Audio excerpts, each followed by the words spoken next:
Hi y'all, it's Charlene and we're here today at the Crafty Art Shack and we're going to be doing some baking. Oh, Charlene, that's not a craft. Yes, it is. Baking is a craft. It's also a science, but it's a craft. You can't always bake everything in every type of weather. That's what makes it a science. Plus, the ingredients you put together makes it a science. But enough about science, because I don't do all the science stuff. But baking is a craft. Cooking's a craft. So we're gonna add some cooking videos to our channel. We're gonna start putting these on Mondays and start adding them in. We're gonna start adding them to the channels on Mondays, on the Mondays that we do them.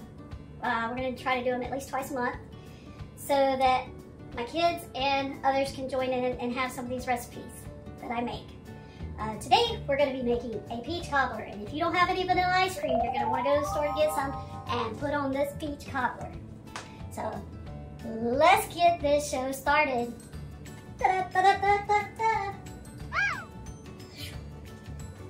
Okay, Thomas, this one's for you. This is how we make an easy cobbler here at the Crafty Art Shack. And if you think baking isn't a craft, try again. So, what we're going to do is we've got pans like this, or you can use an aluminum throwaway pan. I don't know if y'all can see that. Let me see if I can get it in the video.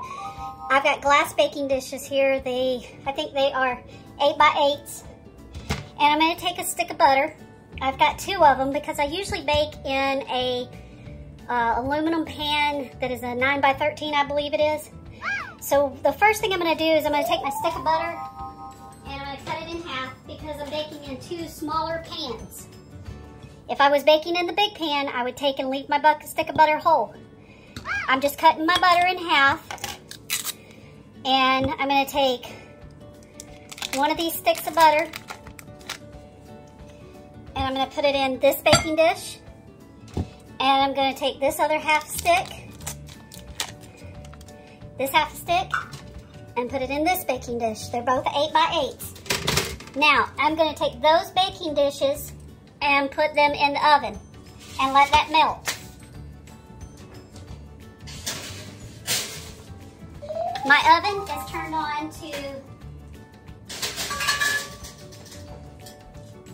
turned on to bake at 400 degrees and it is preheating right now.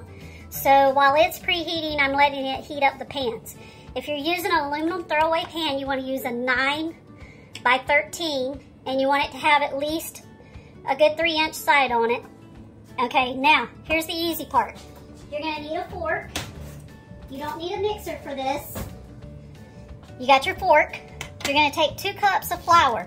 This is gonna be self-rising flour, or if you don't have that and you have pancake mix, use pancake mix. It doesn't matter.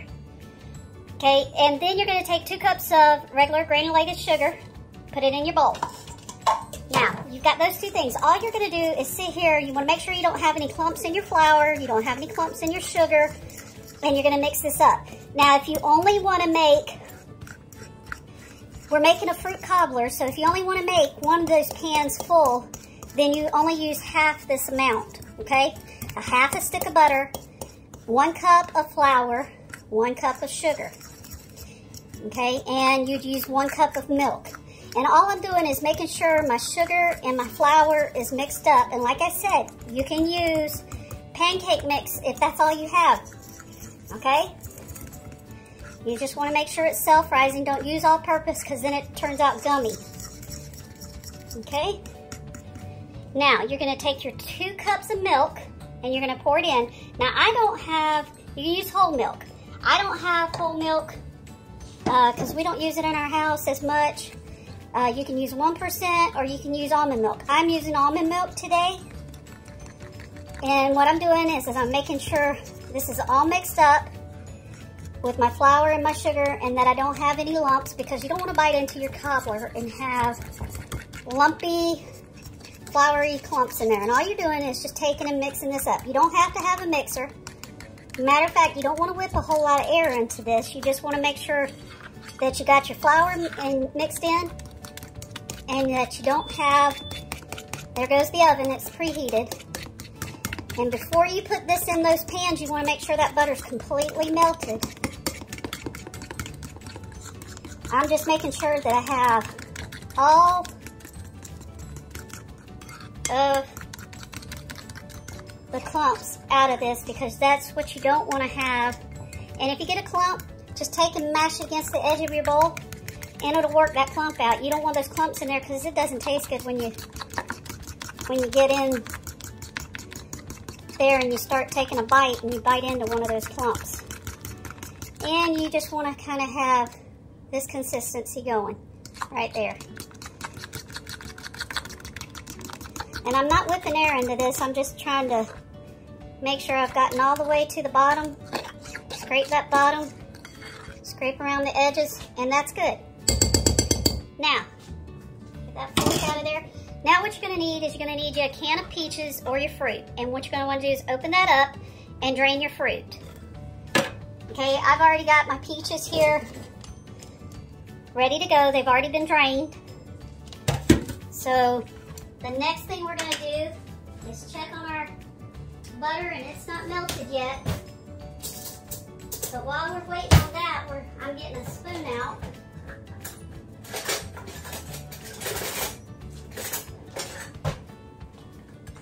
Now, here's what I'm going to tell you. If you have a ladle like this, this is what you want to use. If you don't have that, you can use a spoon like this. If you don't have this, you can use a measuring cup that you just used.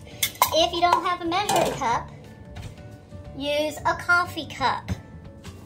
Let me show you what I'm talking about. Just use a coffee cup like this. Dip into it like this, okay? If you don't have you just need something to be able to scoop your batter out of here with. I'm gonna use a ladle because that's what I've got. I'm gonna stick it in my mix. And we're just waiting on this butter to melt in our pans. And as soon as it gets melted, we'll be right back. On our pans, and they're almost ready to go, but I wanted to make sure I showed you how much peaches you need or how much fruit you need. You need about 29 ounces or 1 pound. If you're using pineapple, if you're going to make a pineapple cobbler, you want to use probably about 2 cans of pineapple, and you want it to be chunks, not crushed, and make sure you drain it. And if you don't want to use frozen fruit, because frozen fruit doesn't work well with this recipe, you'll want to use a canned fruit with this. Also, you want to make sure that when you put your pans in the oven, that you're heating your pans with the oven heating up, because you want to bring those pans up to temperature, because I'm going to show you why when we start dipping this stuff into the pan. Okay, we're almost ready, and we're going to take out the first one. We're going to leave one in there. Okay, I don't know if you can see it on the video, but that's kind of bubbling right now. And you want it to be bubbling like that, because when you start dipping this over into it, it's going to start going ahead and causing this to kind of bake up around it. And you want to dip a little bit in each. If you're using the big pan, you want to go from one end of the pan to the other end of the pan, because see how that formed a barrier right there? That's what you wanted to do. So now I'm going to go over here to this corner. I'm going to pour some there. And then I'm going to come over here to this corner. And I'm going to pour some there. And see how that bubbled up around that? That's what you want it to do. Now I'm going to add a few of the peaches. I'm going to add some in. Sprinkle it out throughout the thing. And you can cut these peaches into pieces if you want to. And boy, is this good with some vanilla ice cream. I like to make sure that I spread the fruit out across the whole dish. And then I'm going to come back and put a little bit more of this in here. And I want to make sure that I don't fill my pan up more than half the height, because it's going to fill up. It's going to bake up and rise up. So you want to make sure you don't go over half the height of the depth of your pan.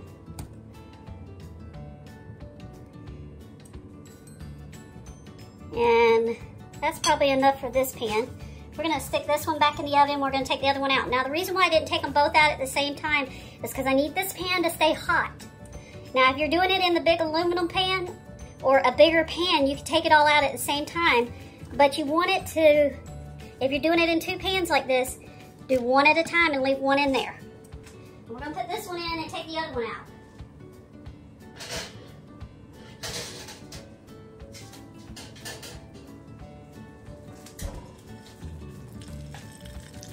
Okay, hear that crackling sound? Can you hear it on the video? That means that's good and hot. That's what you want. Okay, we're gonna start in the corner. Drop some in. It's kind of almost like making funnel cakes is what it's kind of like. And yes, I have washed my hands. I know I picked up those peaches, but I just want everybody to know I did wash my hands. Probably used a little bit more of this than what I should have in that other one. We got a lot more peaches left over here. I'm gonna add the peaches. And you just wanna make sure you're sprinkling your fruit out throughout your dish. I have plenty of them here for this one. And remember, your fruit's gonna help fill it up too. And this pan has a little bit higher sides than the other one did. I dropped that one. My husband's gonna love me tonight. He's gonna have some peach cobbler. Okay. Then you just wanna finish off what's the rest of what you got in your bowl over here. And if you're having problems getting it out, just tilt that bowl to the side and get all the rest of that good stuff out of there. And dip it on in there. If your pan gets too full, stop. Don't overfill your pan because you'll have a mess to clean up in your oven if you do. Okay, we're gonna get this one in the oven. Rinse my hand off here. We're gonna get this one in the oven. You wanna make sure you're placing these in the middle of the oven. Middle rack, middle of the oven. Let those bake until they're golden brown, and I will come back on and show you the finished product and about how long it took my oven to bake in those 8x8 pans. I don't know how long it's gonna take exactly, but I will let you know by the end of the video how long it took in those smaller pans because I'm used to baking in a bigger pan. My bigger pan takes about a good 35 to 45 minutes because it's a thinner pan and it's not glass. Glass bakes faster, so we'll see how long it's gonna take. All right, we'll come back in a minute. This is nice and done, and that's what it should look like on the top, nice and crispy brown. And if you're looking at it from the side, this is what the cobbler should look like from the side. It should be nice and brown in there. And then let's dip this out and get a spoonful on a plate.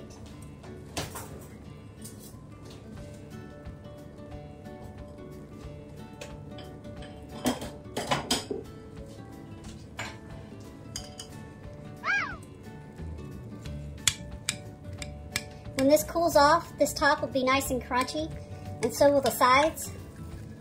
And this is still bubbling hot.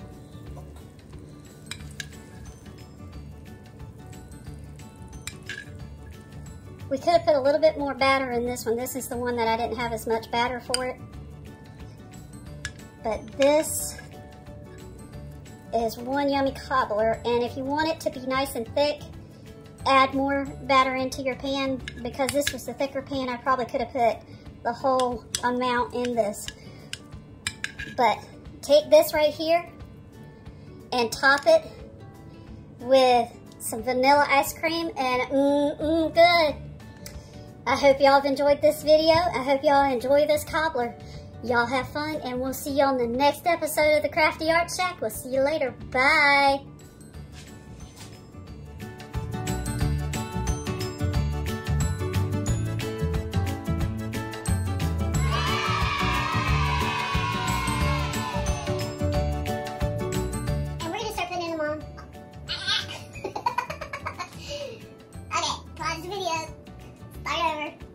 Now, friends have been requesting it too, so Thomas, this one's for you, and let's get this show started. Let's make this peach cobbler. Let's get this show started.